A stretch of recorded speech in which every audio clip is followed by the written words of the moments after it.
Hola, buenas tardes con todos. Vamos a comenzar la parte que nos corresponde a cardiopatías congénitas cianóticas. En este caso, vamos a recordar un poquito lo que se decía de cuándo es acianótica y cuándo es cianótica, ¿verdad? Acianótica no hay combinación de sangre no oxigenada y oxigenada, o sea, no lo hay. Cianótica cuando hay combinación de sangre oxigenada y no oxigenada. Entonces, vamos a empezar hablando de cuáles son las causas por las que un niño puede nacer con cardiopatías. Buenas tardes. Mi pregunta es, ¿se me escucha? Sí, ¿Está el doctora, delegado, por tardes. favor? ¿Cómo estás? ¿Está el delegado? Buenas tardes, doctora. Sí, se la escucho.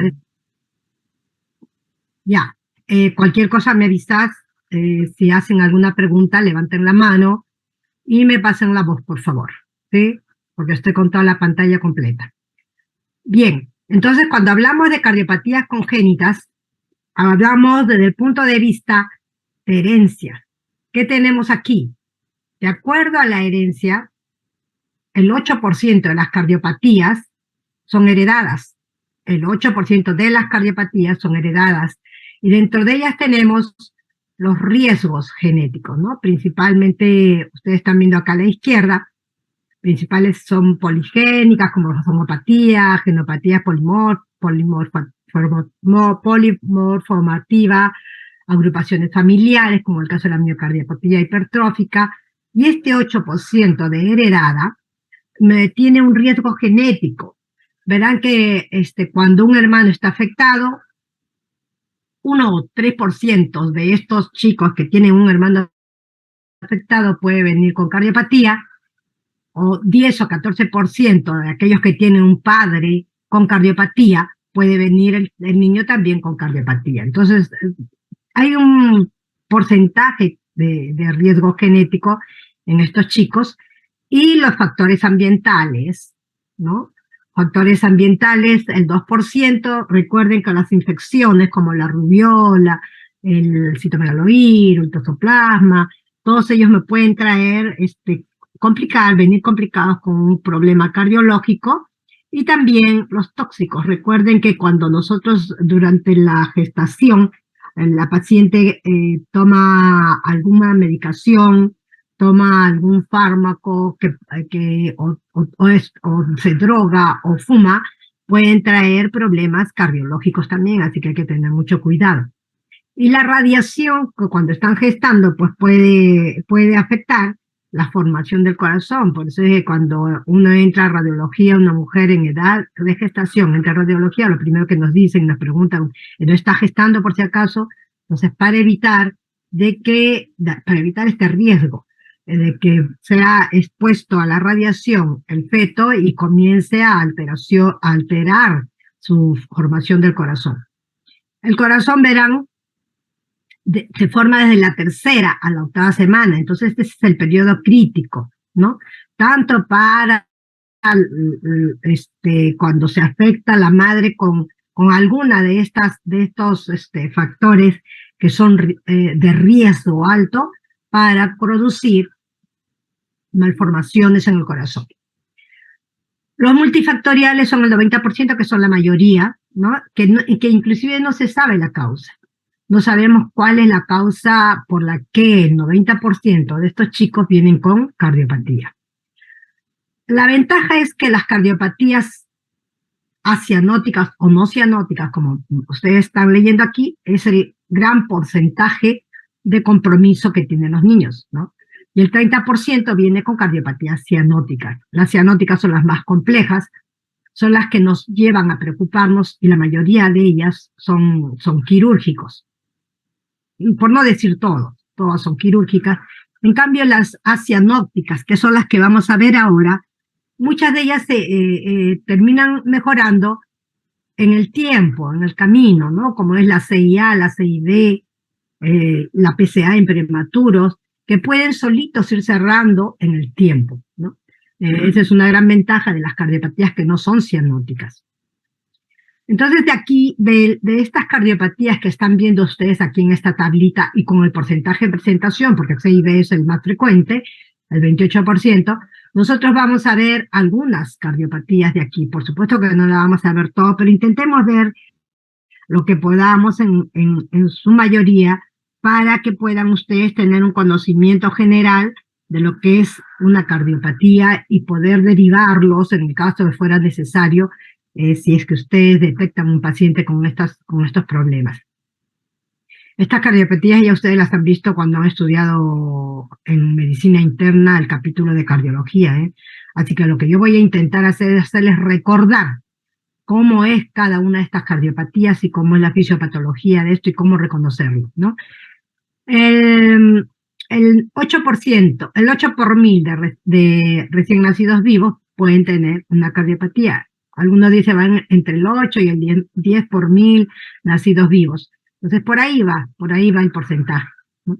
De las que vamos a ver está acá la CID, el PCA, la comunicación interauricular.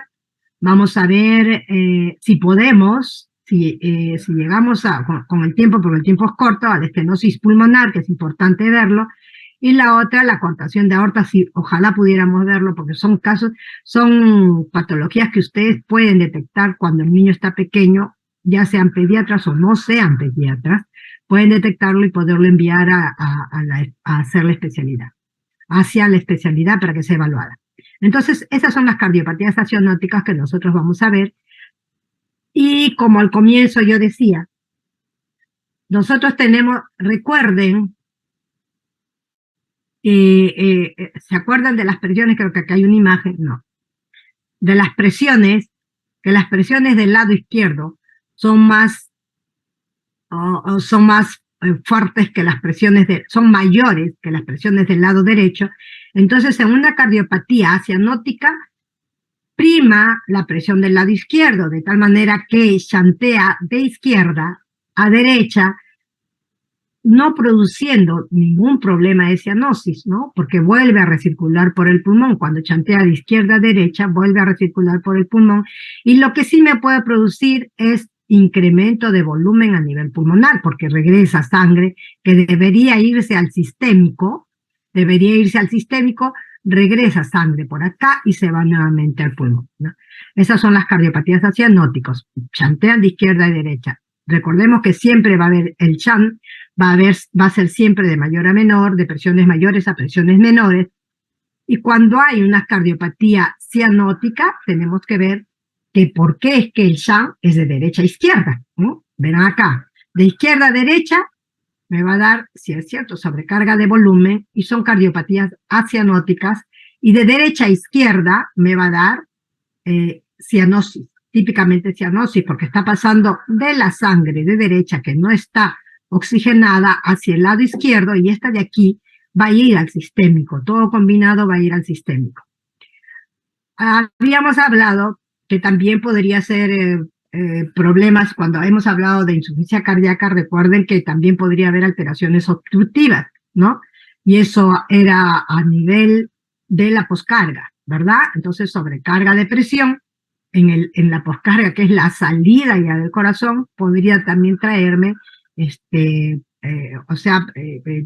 alteraciones como son las cardiopatías, ¿no? Las cardiopatías de obstrucciones de vías salidas generalmente son las valvulares, ¿no? La válvula, estenosis de la válvula pulmonar, estenosis de la válvula aórtica, insuficiencias de estas válvulas. Esas son las que me van a dar alteraciones de obstrucción, sobre todo las estenosis y las coartaciones que están a este nivel. Saliendo de la aorta, las coartaciones están por aquí, ¿no? Que es estrechez de la aorta, que también me va a producir una obstrucción a la salida de la sangre. Todas estas también son alteraciones, son cardiopatías que puede presentar el niño. Y la otra alteración es la miocardiopatía. Recuerden que dijimos que podría haber arritmias y podría haber también el miocardio enfermo que no me va a permitir bombear adecuadamente, ¿no? La miocarditis, las miocardiopatías hipertróficas, todas esas son miocardio, este miocardio se enferma y no va a haber un bombeo adecuado, se pierde sobre todo del lado izquierdo, ¿no? Esta es una lista más o menos de las cardiopatías acianóticas más frecuentes, ¿no? Y ya lo hemos visto en la primera diapositiva, y esta también ya acabamos de revisarla. Entonces nos vamos a lo que es la cardiopatía cianótica comunicación interventricular, ¿no? Ya dijimos que es el 28% de las cardiopatías son comunicaciones interventriculares. La ventaja que esta cardiopatía de CIB en el camino dentro del primer año de vida puede ir cerrando, ¿no? Más o menos hasta el 50%, hasta el 70% va cerrando, algunas se achican y se cierran totalmente y otras no. Entonces, acá vamos a analizar esta cardiopatía. Esto que ven acá, estos son ventrículo izquierdo y ventrículo derecho, y esta comunicación que usted está viendo acá se llama comunicación interventricular. Como la presión del lado izquierdo es mayor, ¿no? Lo que va a hacer es que pase sangre del ventrículo izquierdo hacia el ventrículo derecho, y luego de este ventrículo derecho, de donde sale la arteria pulmonar, recuerden, anatomía, el ventrículo derecho va a bombear sangre nuevamente hacia el pulmón, y el pulmón lo va a regresar a la aurícula izquierda, ya nuevamente oxigenada, y de aquí pasa de la aurícula izquierda, pasa por la válvula mitral y se va a dividir en dos flujos, dependiendo del tamaño de la comunicación. Esto va a llevar muchas, por supuesto que sí, por lógica, si es más grande la comunicación interventricular, me va a llevar mucha sangre al pulmón, me va a producir congestión pulmonar y me va a producir signos de insuficiencia cardíaca. Si la comunicación interventricular es pequeñita, lo lógico es que va a pasar poca sangre, y no va, a veces, o no va a tener síntomas, o solo se va a detectar un soplo y va a ser enviado porque el pediatra escuchó un ruido ahí que no es normal dentro de lo que es los ruidos cardíacos, ¿no? Entonces, aquí, bueno, el CHAM es de derecha a izquierda, y no va a haber ninguna combinación de sangre. Verán que se vuelve a oxigenar y que pasa hacia el lado izquierdo, pero que de acuerdo al tamaño va a haber una sobrecarga de volumen a nivel de pulmón y me va a producir insuficiencia cardíaca. Ahora, cuando la comunicación es pequeña, las diferencias de presiones son altas, ¿verdad? Entre ventrículo izquierdo y ventrículo derecho. ¿Se acuerdan de las presiones? Ventrículo izquierdo puede llegar en un niño, puede llegar hasta 90, como es la sistólica en presión arterial. Y la del ventrículo derecho puede llegar en 15 o 20. Entonces ahí hay una diferencia de presiones. Cuanto más alta es la diferencia de presiones, porque la comunicación es pequeñita, el soplo va a ser intenso, intenso. Inclusive va a vibrar, y es lo que nosotros palpamos en el pecho como si fuera un ronroneo de gatito. Eso se llama trill o frémito, que ustedes lo han escuchado ya a nivel de cardiología. Entonces, acá nosotros vamos a ver que va a pasar la sangre de ventrículo izquierdo cuando la comunicación es pequeña con una gran resistencia, ¿no? No voy a tener signos clínicos, para nada voy a tener signos clínicos de ICC, y hablamos que es pequeña cuando es menor de medio centímetro, ¿no? Menor de medio centímetro la comunicación, o de 5 milímetros la comunicación es pequeña. Mayor de 5 milímetros la comunicación es grande, y al ser grande, lo que va a ocurrir es que pasa el flujo, ya no hay resistencia para el pase. Entonces, pasa el flujo fluidamente, y mi soplo inclusive va a ser bien bajo. A veces voy a decir, no, pero este soplo está bien bajo, sin embargo, esta niña está con insuficiencia cardíaca. Esa contradicción me dice que hay una comunicación interventricular grande que me va a producir esa congestión a nivel pulmonar. Ahora, ¿se acuerdan quiénes producen el primer ruido? Delgado André, Delgado André, Delgado André, falta. Castro Marroquín, Félix, Castro Marroquín, Félix, Yo solo voy a hacer 3 llamadas y de ahí les pongo falta, si es que ustedes no activan su micro, ¿eh? Bernal María, Bernal María, Bernal María, creo que estoy llamando con tanta mala suerte a todos los que están en falta. Aruanca Melisa. Sí, doctora, buenas tardes. Melisa. Hola, Melisa. Melisa, ¿te acuerdas quiénes producen el primer ruido? El cierre de las válvulas auriculoventriculares.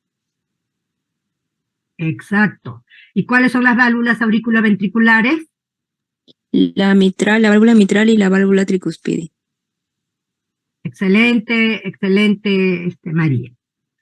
Voy a ver, Álvarez Fabricio. Sí, doctora. Álvarez Fabricio. Hola, Fabricio. ¿Quién produce el segundo ruido?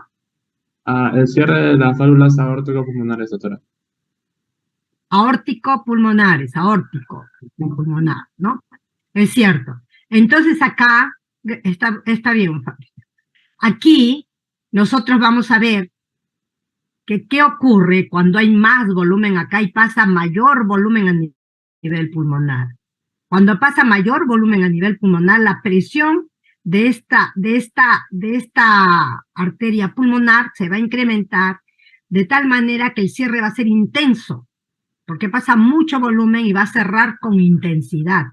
Entonces, cuando hay cuando hay una comunicación interventricular grande, cuando hay signos de insuficiencia cardíaca, porque se congestiona el pulmón, lo que voy a tener es el segundo ruido incrementado.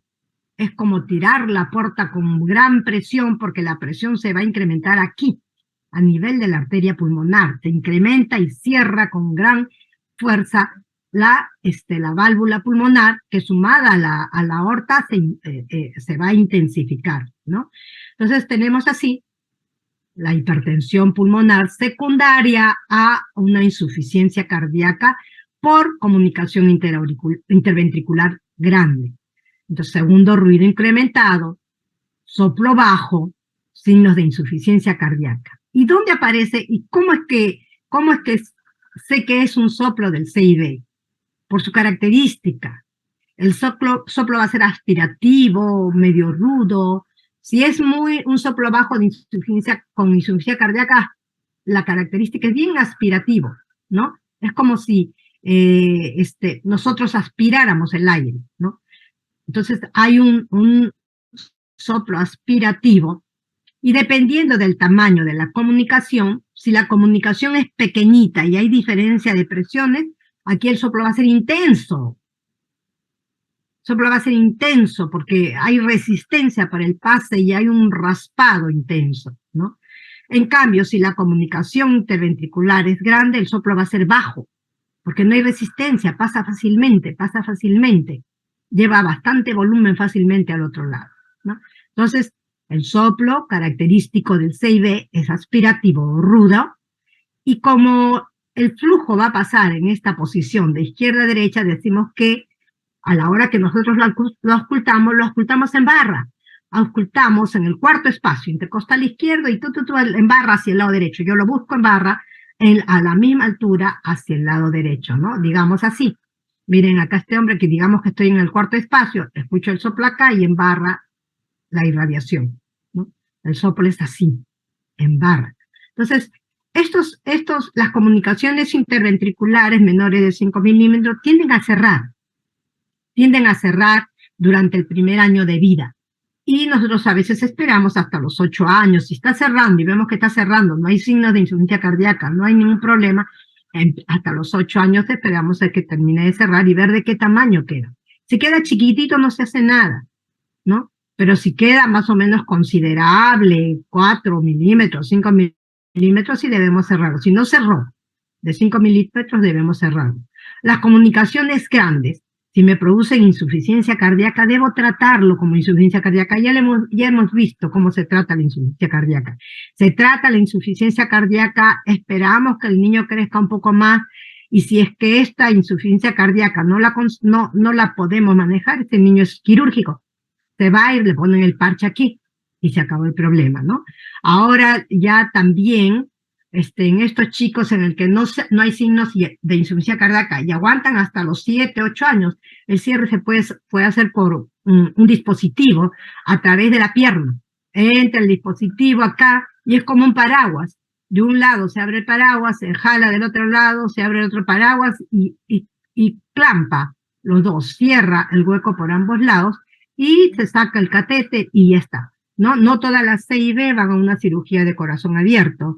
Ahora ya se puede cerrar por cateterismo y eso se llama cateterismo intervencionista, ¿no? Entonces, cuando ya nosotros hablamos, ya saben lo que es una CIB, entonces hay las CIB se presentan a diferente nivel del septum. En el septum perimembranoso tenemos los CIB tipo perimembranoso, el septum perimembranoso, la parte de arriba del septum. Esta parte es el septum muscular. Los septum perimembranoso y pues CIB perimembranoso, el que está debajo de las válvulas, o sea, el que está aquí, el que está bien pegada a las válvulas, se llama subvalvulares o tipo canal AB, ¿no? Y el que está debajo de la pulmonar, por supuesto que se va a llamar subpulmonar, y si se encuentra por debajo de la aorta, subaórtico. Y estas de aquí abajito, los huequitos que ven ustedes acá son los musculares, que antes se llamaban de Royer, y que estos de aquí cierran espontáneamente, cierran fácilmente, así que esto no nos preocupa.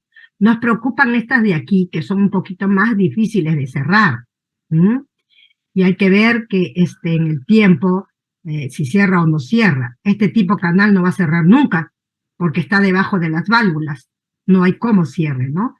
Entonces, definitivamente, y también este tipo canal, si es quirúrgico, porque no le puedo poner el amplacer, pues porque agarro las válvulas, ¿no? Si yo pongo un amplacer aquí a la apertura de la válvula, la agarro y la sujeto, o de repente le hago un pliegue y daño la válvula. Así que estas que están bien pegadas aquí a la válvula, que son tipo canal, no van esos van a cirugía, 100% cirugía. ¿Qué más? Ya hablamos de la clasificación, yo ya le he explicado todo el resto arriba.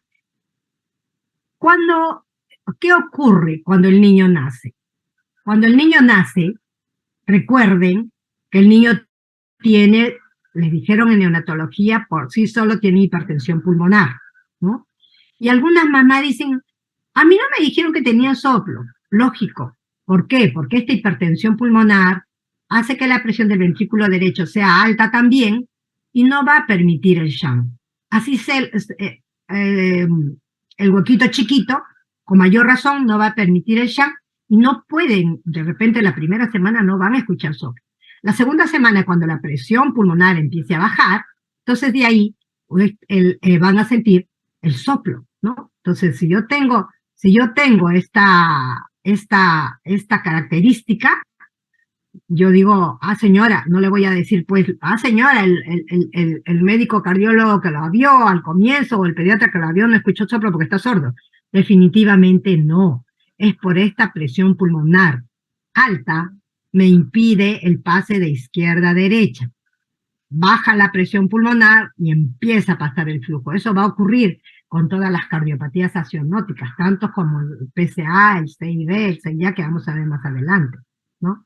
Entonces, eso es lo que quiere decir esta tabla. La resistencia vascular pulmonar disminuye en el niño después de la semana y a los 15 días con mayor razón, incrementando el shunt de izquierda a derecha y encuentro el soplo que normalmente se va a escuchar de ahí para adelante y la que describimos en la clínica, ¿no? Esto es un ecocardiograma cortado, acá está la punta, acá está la base, acá está el ventrículo izquierdo, acá está el septum, acá está el ventrículo derecho, acá está la aorta y la aurícula izquierda, la válvula aórtica y la válvula mitral.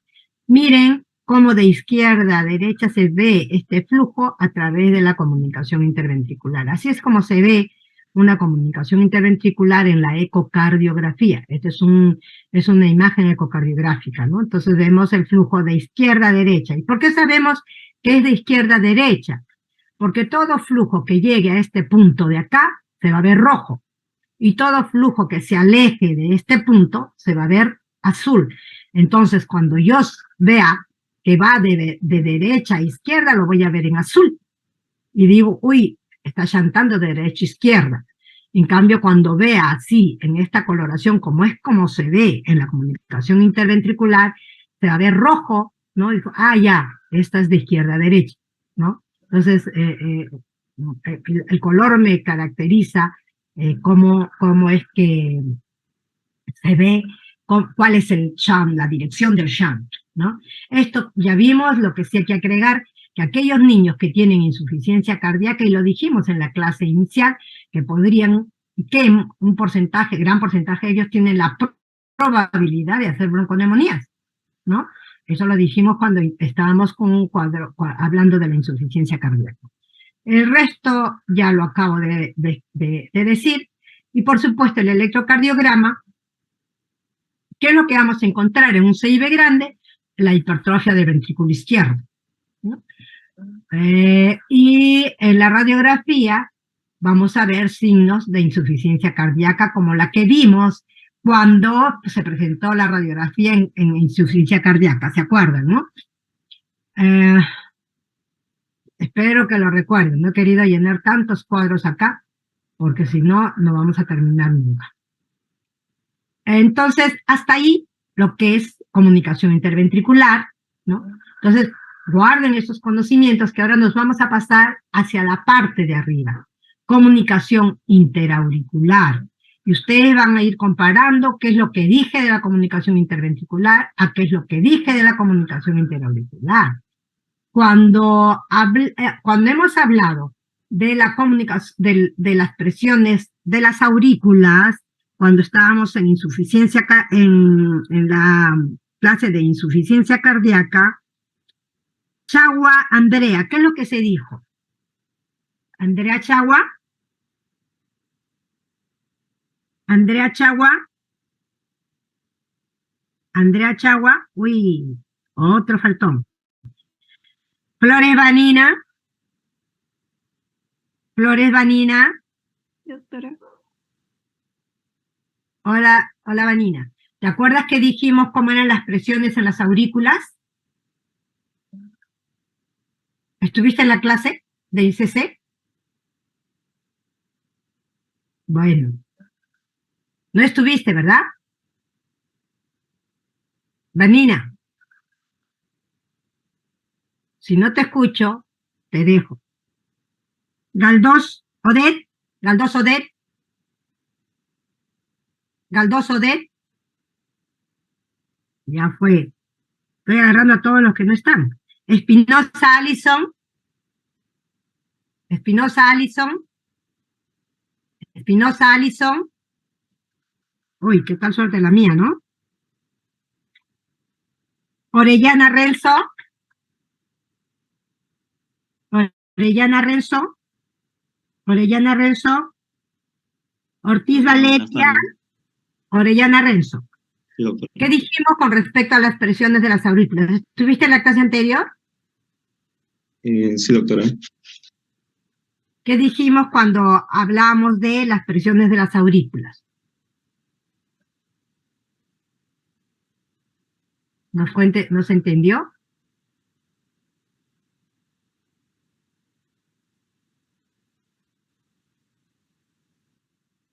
A ver, miren la presión de la aurícula derecha y la presión de la aurícula izquierda. Esta imagen me habla de presiones, doctores, y usted parece que no ha entendido.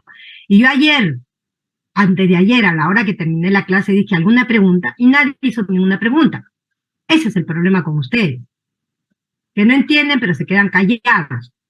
Y esto no es que ustedes tengan que aprender memorísticamente nada, porque la idea es que sepan que las presiones de la aurícula izquierda y la aurícula derecha son muy parecidas, a diferencia de las presiones del ventrículo izquierdo y ventrículo derecho, ¿no? Entonces, si son muy parecidas, ¿qué es lo que voy a tener en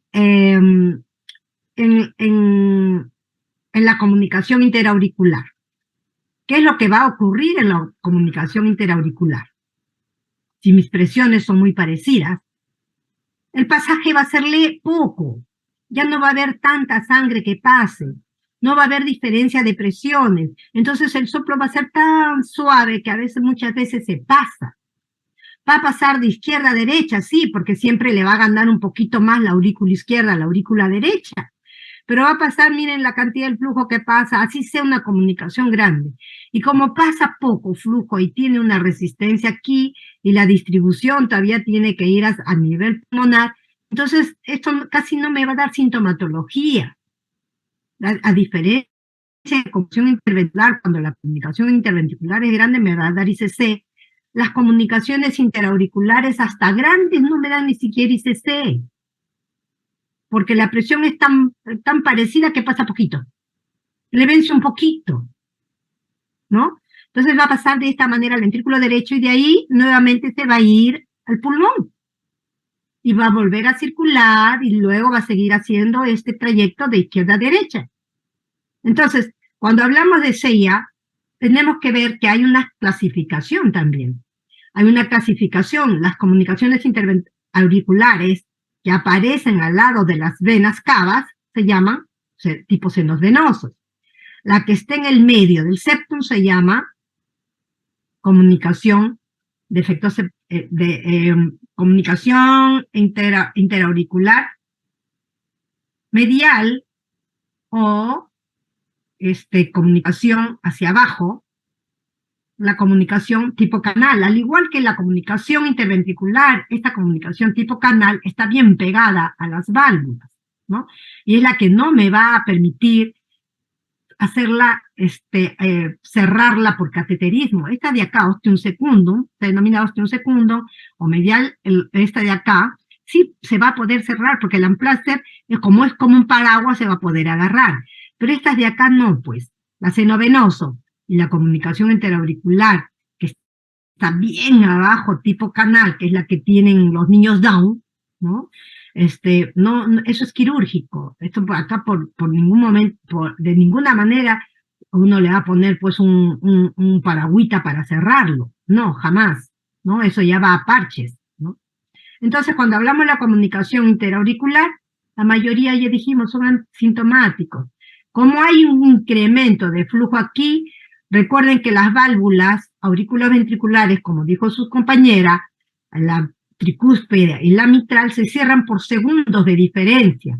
Como va a haber una sobrecarga aquí, esta valvulita se va a cerrar un poco más tardía, de la misma manera, las ventrículo-arteriales, que son la aorta y la pulmonar, se van a cerrar, o sea, con una ligera separación, y lo que me va a dar es un segundo ruido desdoblado que es típico de la comunicación interauricular.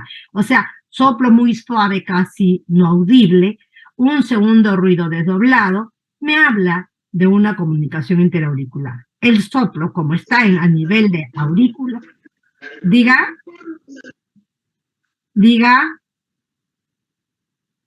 ¿quién está con por favor, cierren sus micros, Ya. Entonces, como está, me desconcentra. La comunicación interauricular, el volumen va a pasar, se va a desdoblar el segundo ruido. Como el aurícula está hacia arriba, recuerden la posición de la aurícula, este soplo se va a escuchar en el segundo espacio intercostal izquierdo, a diferencia de la comunicación interventricular que se escucha en el cuarto espacio, ¿no? Entonces ya tenemos ahí las características de cómo se escucha la comunicación interauricular. La mayoría sintomática, soplo sistólico, los dos son sistólicos, ¿ah? Tanto ventricular como auricular son sistólicos. En el segundo espacio, el segundo ruido desdoblado. El electrocardiograma, nosotros le hablamos de bloqueo incompleto de rama derecha porque hay un retardo en el cierre de la pulmonar, o sea, en el vaciamiento del ventrículo derecho, porque es el que se sobrecarga, y se atrasa el vaciamiento del ventrículo derecho, de tal manera que en el electrocardiograma voy a tener un bloqueo incompleto de rama derecha. Puede encontrarse una sobrecarga del lado derecho, como dice acá, en la CIA grande, sin embargo, son asintomáticas. Y en la radiografía el tamaño del corazón solo está aumentado en proporción al tamaño del efecto. Muchas veces solo vemos la aurícula derecha crecida, o sea, no tan grande el crecimiento, porque el pase de volumen es poco, entonces no sobrecarga mucho. Y la mayoría de veces vemos de repente una radiografía normal, ¿no? El tratamiento, ya dijimos, ¿no? Las de seno venoso, quirúrgica, la de tipo canal, quirúrgica, y solamente el ostium secundum que está en el medio, puedo ponerle un tipo para a través del cateterismo intervencionista. Mire, se puede cerrar hasta de 25 milímetros, de 2.5 centímetros en la comunicación a través de catéter por la pierna, ¿no? Entonces, esa es una ventaja, ¿no? Entonces, miren la diferencia, o sea, hay diferencia entre yo puedo diferenciar la comunicación interauricular y la comunicación interventricular, ¿eh? El ductus arterioso persistente, ¿se acuerdan que cuando hablamos del ductus, el ductus me sirve dentro del útero, pero cuando sale ya debe cerrarse? En algunos no llega a cerrarse, pues. Y lo que va a ocurrir es que se va a quedar abierto, ¿no? Normalmente debe quedar solo un ligamento, y acá se va a quedar abierto, y me va a llevar sangre de izquierda, que sería la aorta, a derecha. Por eso se dice también de izquierda a derecha, porque la aorta tiene mayor presión que la pulmonar.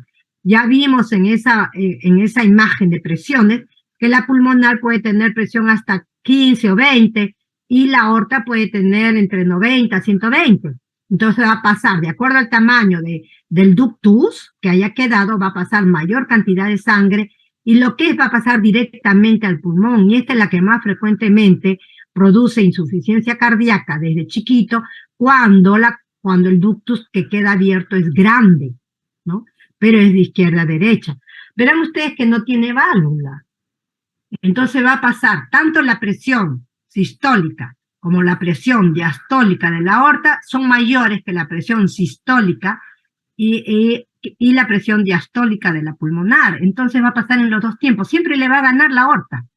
Sístole, diástole, sístole, diástole, sístole, diástole, y me va a dar un soplo denominado continuo o en maquinaria, ¿no? Porque va a pasar en ambos tiempos, no tiene válvula que lo frene, entonces pasa cuando contrae el corazón y pasa cuando llena el corazón y retrocede un poco la sangre y pasa por acá. Entonces está tanto en sístole y en diástole va a pasar la sangre y ese es el soplo que me va a dar, ¿no? Soplo de soplo maquinaria o soplo continuo, ¿no? Y se va a producir en el segundo espacio intercostal izquierdo y a nivel de la región subclavicular izquierda, porque por ahí estamos, la clavícula está por aquí, la aorta viene por aquí, las clavículas están aquí, entonces por ahí voy a escuchar la región, el soplo del ductus arterioso. Cuanto más grande el ductus, lo lógico, pues que encharque el pulmón, directamente, miren cómo pasa a los pulmones, a las ramas pulmonares, directamente encharque el pulmón y me va a dar insuficiencia cardíaca, ¿no? Y ya saben ustedes cómo se debe tratar la insuficiencia cardíaca. El ductus debe cerrarse dentro de las primeras 72 horas a la semana de vida en un niño normal, en un niño a término. En un niño pretérmino, esto a veces puede permanecer hasta el mes de vida, algunos dicen hasta los 3 meses, así que a ellos hay que seguirlos, ¿no? En la altura, este ductus puede cerrar, puede mantenerse abierto, igual que la comunicación interauricular. Persisten abiertos en altura, en el Puno, en las partes altas de nuestro país. Estos ductus y las comunicaciones interauriculares permanecen abiertas, pueden permanecer abiertas. ¿Por qué? Porque hay baja concentración de oxígeno. El oxígeno hace que este ductus cierre.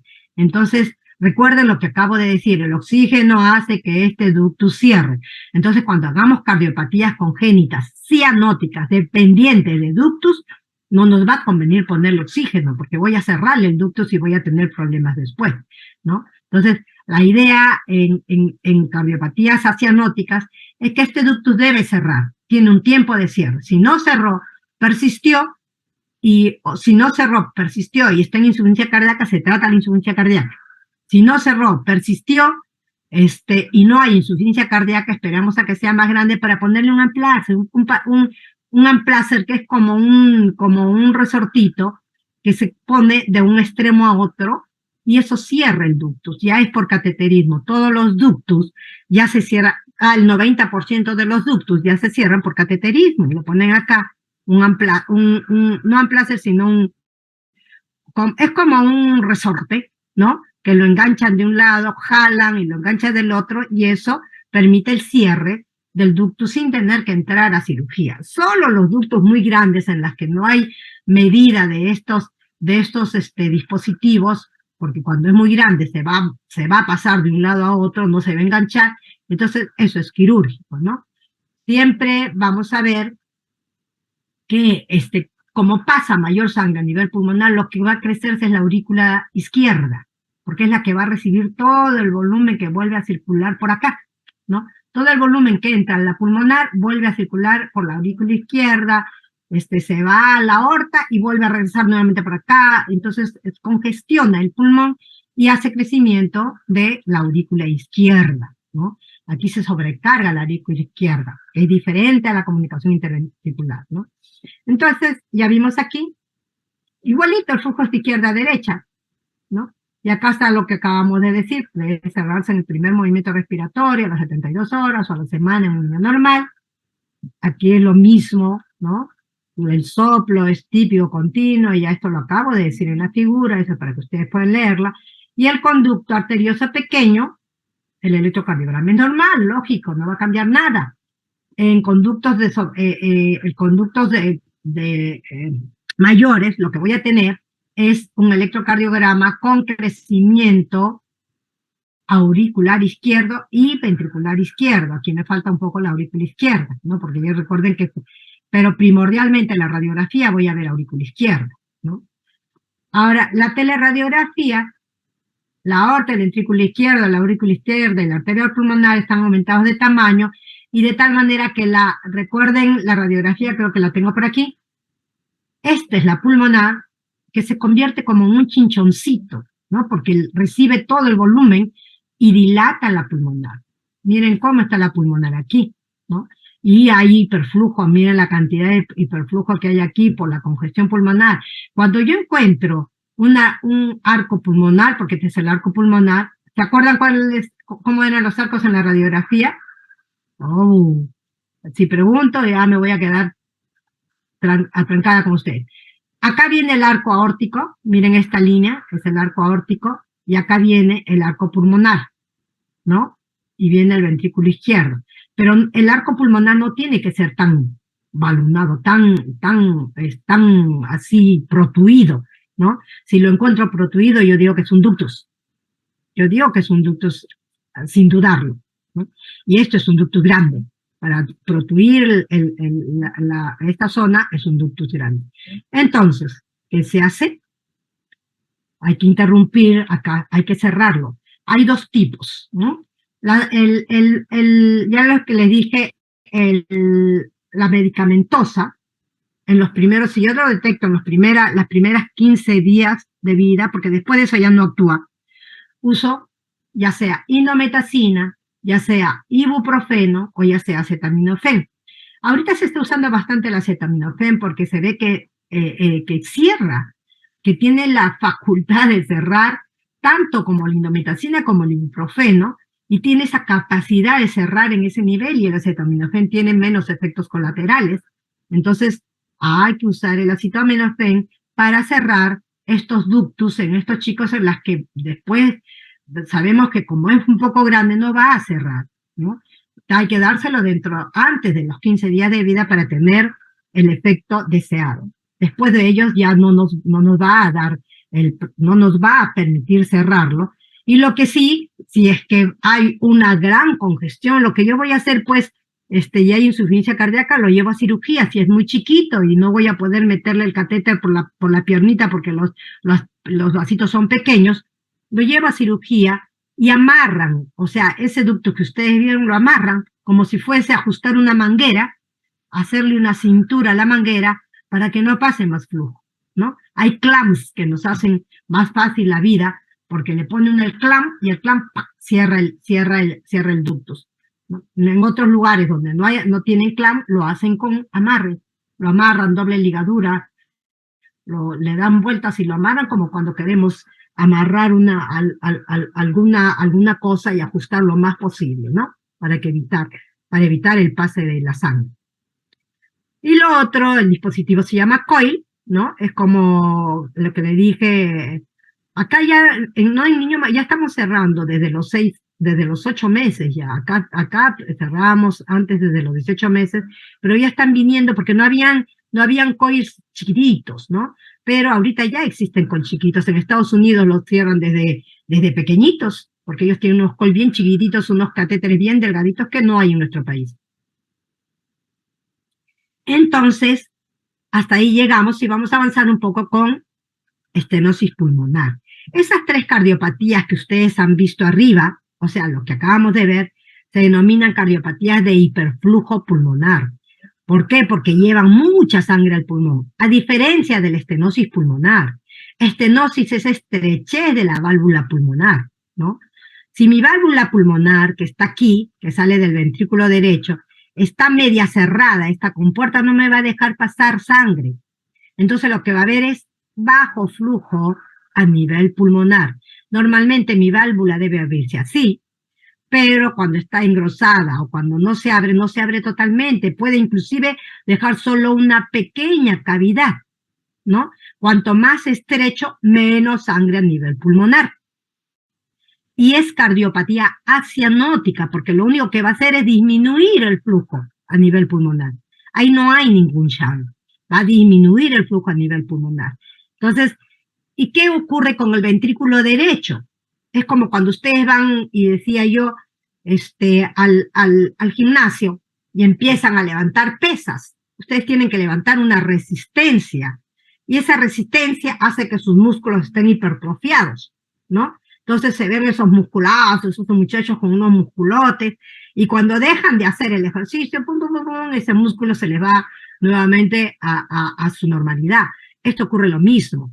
Se va a hipertrofiar el ventrículo derecho porque tiene que empujar y hacer fuerza y resistente para, o sea, incrementar su presión para poder pasar la sangre a través de la válvula pulmonar que está media cerrada. Cuando uno entra y dilata la pulmonar, porque eso es lo que hay que hacer, abrir las pulmonares a través de cateterismo, entonces esta hipertrofia va a desaparecer. Esa es la ventaja, ¿no? Que una estenosis pulmonar tiene un tratamiento típico, un tratamiento a través de cateterismo cardíaco. ¿Y el soplo dónde se produce? Se produce en el segundo espacio intercostal izquierdo.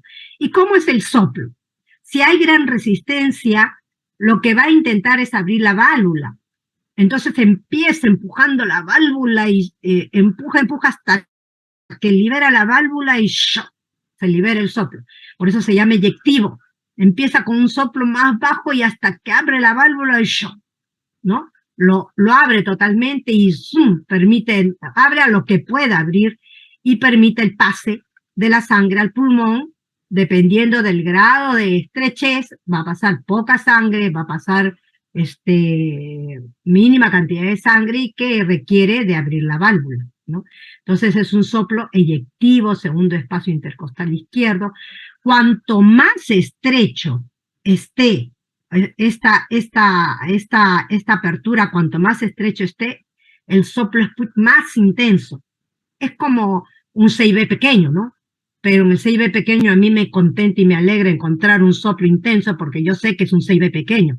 Pero en una estenosis pulmonar, si yo encuentro un soplo muy intenso, yo sé que es una válvula que no se está abriendo. Entonces no me voy a alegrar. Y si la válvula no se abre, el segundo ruido, ¿cómo va a estar? Va a estar totalmente disminuido, ¿no? Totalmente disminuido. Entonces, a diferencia de comunicación interventricular, cuando hay mucha sangre a nivel pulmonar. Aquí no hay sangre a nivel pulmonar. Entonces va a estar disminuida, la presión de la pulmonar tan disminuida, y como no se abre tampoco, son dos elementos que me van a hacer que el segundo ruido no suene, o suene bajo, ¿no? Entonces aquí miren cómo está la válvula. Esta es más estrecha todavía de la que acabamos de ver. Entonces, ¿cuál es el tratamiento? Se pasa un balón, se introduce el balón en esta cavidad y se infla con fuerza para romper estas, no se llaman cisuras, sino estas, bueno, digámosle cisuras para abrirlas y despegarlas. Uno la despega y la deja ahí, o sea, por supuesto que se hace en varias veces en una misma sesión, ¿no? Y se abre la válvula. Y el niño mejora. El niño ya, y lo seguimos, por supuesto, porque puede volverse a adherir. Estas adherencias las tenemos que liberar totalmente, ¿no? Ahora, cuando hay estenosis, hay 3 tipos de estenosis, ¿no? Puede ser de la válvula, puede ser del infundíbulo antes de la llegada de la válvula y se llama infundibular, y esa estenosis infundibular es la que nosotros vemos en la tetralogía de Fallot. ¿Se acuerdan? Vamos, cuando hablemos de tetralogía de Fallot, la típica estenosis de la tetralogía de Fallot es infundibular, es aquí, antes de esta válvula pulmonar, ¿no? Y también pues vienen las estenosis distales, que son de ramas, ¿no? Son los 3 tipos de estenosis: infundibular, valvar y de ramas. Las infundibulares, como es músculo, es resección muscular, esa sí no la puedo dilatar. La valvar la dilato, y la de ramas, dependiendo si son ramas en las que uno puede alcanzar, podría dilatarle, pero si son ramas, si son las que están muy profundas, en las otras ramitas, en las bifurcaciones muy distales, donde no va a entrar un catéter, esas no las voy a poder tratar. Entonces aquí tenemos lo que acabo de decirles, y aquí el gradiente. Gradiente es la diferencia de presión entre mi ventrículo derecho y mi pulmonar. Si no pasa sangre a la pulmonar, mi presión va a estar baja. Y si acá hay una gran fuerza, esta presión va a estar alta. Entonces, dependiendo de la diferencia de presiones, yo voy a decir qué grado de estenosis tiene esa válvula. Leve, 25 a 30 milímetros de mercurio, porque se miden por milímetros de mercurio. Moderada, de 31 a 49 milímetros de mercurio. Y severa, de mayor de 50 milímetros de mercurio, ¿no? Entonces, dependiendo de esto, la severa, tengo que entrar a dilatar. La moderada, de repente la miro, pero la severa ya no. Severa ya tengo que entrar a dilatar, o si es infundibular, tengo que entrar a resecar el infundíbulo. Eso es quirúrgico. La leve solo la miro, ¿no? Entonces, definitivamente debemos hacerle siempre seguimiento en estos pacientes, ¿no? Síntomas son asintomáticos. No, pero mi niño no siente nada, doctora, porque usted va a entrar a abrirle la válvula si está bien. Asintomáticos hasta que el ventrículo derecho se haga tan hipertrófico que pierde cavidad. Entonces hay que explicarle a los padres que hay necesidad de entrar para que ese ventrículo derecho no se pierda, ¿no? El soplo, ya dijimos que es eyectivo en el segundo espacio, el segundo ruido doblado y disminuido de intensidad. Y el electrocardiograma, pues si hay ventrículo derecho crecido, porque está hipertrofiado, eso es lo que voy a ver en el electrocardiograma. El ventrículo derecho bien hipertrofiado. Y la teleradiografía y corazón de grandes vasos, casi no voy a ver el crecimiento de las cavidades, pero sí lo que voy a ver el flujo pulmonar disminuido, ¿no? Miro todo el pulmón casi oscuro, ¿no? Donde no veo vasos, y digo, hoy este flujo está disminuido. Entonces, y mi soplo y todo me dice, no, este es una estenosis pulmonar severa, o en las leves no se va a ver ningún cambio. A veces en las moderadas tampoco vemos mucho cambio, vemos en las severas vemos mucho cambio, ¿no? La gradiente de presión, la salida, esto es lo que acabamos de ver, se mide a través del cateterismo. El catéter me va a dar el gradiente, porque yo pongo el transductor, la señal, a este nivel, ¿no? Y aquí él mismo me mide las presiones del ventrículo derecho, me mide la izquierda y hace la resta. Y me dice, tiene este gradiente, ¿no? Entonces, el ecocardiograma me va a decir el diagnóstico y el grado de gradiente que tiene, ¿no? Y puedo ver las válvulas, como la estamos viendo aquí, ¿no es cierto? Miren cómo este balón entra a la válvula pulmonar, entra, por supuesto, desinflada, ¿no? Entra y ahí se infla, viene por la pierna, se infla y se abren las válvulas, 2, 3 veces, ¿no? Luego aquí, este es el gradiente que me mide la ecocardiografía. Acá está el transductor, acá está la pulmonar, y me mide el gradiente. Y esta punta de gradiente me dice la diferencia de presión. Miren cómo antes, en la primera insuflación, cómo se hace, ¿no? Una cintura, y después de 2 o 3 insuflaciones ya consigo abrir, ¿no? Eso es lo que es estenosis pulmonar. Hasta ahí, chicos, ¿alguna pregunta? Terminamos la clase. La próxima vamos a ver las 2 cardiopatías cianóticas y esta coartación de aorta, que también es interesante que lo vean, ¿no? Hemos visto entonces la pulmonar, la estenosis pulmonar, que me lleva poco flujo al pulmón, y las 3 anteriores, CIA, CIB, PCA, que me lleva gran cantidad de flujo al pulmón. ¿Alguna pregunta?